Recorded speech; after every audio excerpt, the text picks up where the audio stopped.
between 1958 and 1961, France did something absolutely horrible. France made the Francophone African countries, and I don't even want to use that terminology, but I only use it for the purposes of conversation. The 14 countries which were formally, but still colonized by the French, they were forced to sign a document that they called the Pact for the Continuation of Colonization. You heard me. The Pact for the Continuation of Colonization. If you want your independence, you must sign this. Guinea, Secretary said absolutely not. Mali said absolutely not. France, pack your bags and go on back home. France could not believe it. Could not understand that an African country, these monkeys, do not want to be affiliated to France. They said, we will show you. So history tells us France went into those two countries, took everything that they thought they had brought to those two countries, including the last teaspoon and chair, proceeded to pour concrete into the sewage pipes, completely devastating the two economies. The then newly appointed president of Ghana, Kwame Nkrumah, in his efforts to rescue these two economies, created the first ever union of any African states, Ghana, Guinea, and Mali.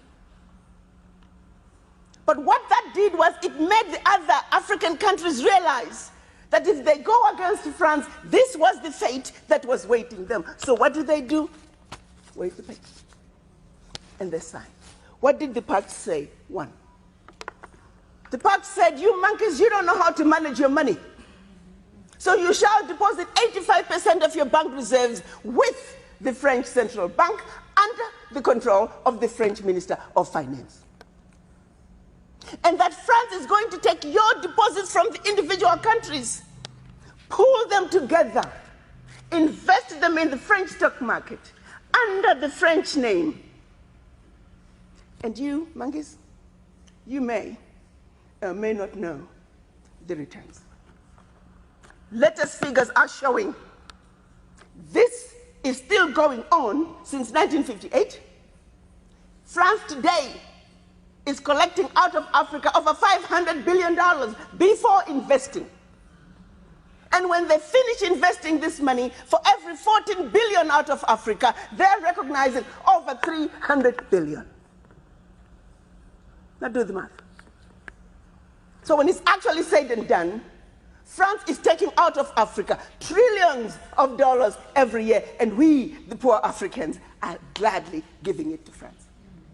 And the same France has the audacity to look at us and call us poor people. 1958. They went further with the pact. You see, we will also print your own money. We will print your money for you.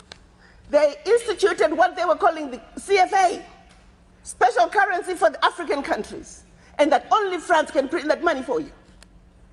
They went on to say all the contracts, large contracts, public and private, French companies have the first right of refusal.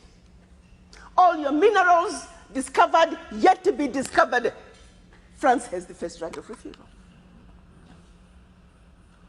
Now, my brothers and sisters, if one of you was to wake up one morning and you're president of one of those countries, and your chief of staff walks in the first day and starts reading you out the do's and don'ts as stipulated by the Pact for the Continuation of Colonization, what power do you have? None. And the same countries that are stealing from Africa, they have the audacity to look at Africa and say, Africans, what's wrong with you? Why can't you all take care of yourselves? Well, let's start by leaving our $500 billion on the continent. But what they do instead, they want to throw you with a smoke screen. Your African leaders are corrupt. Well, you know, I gave you that.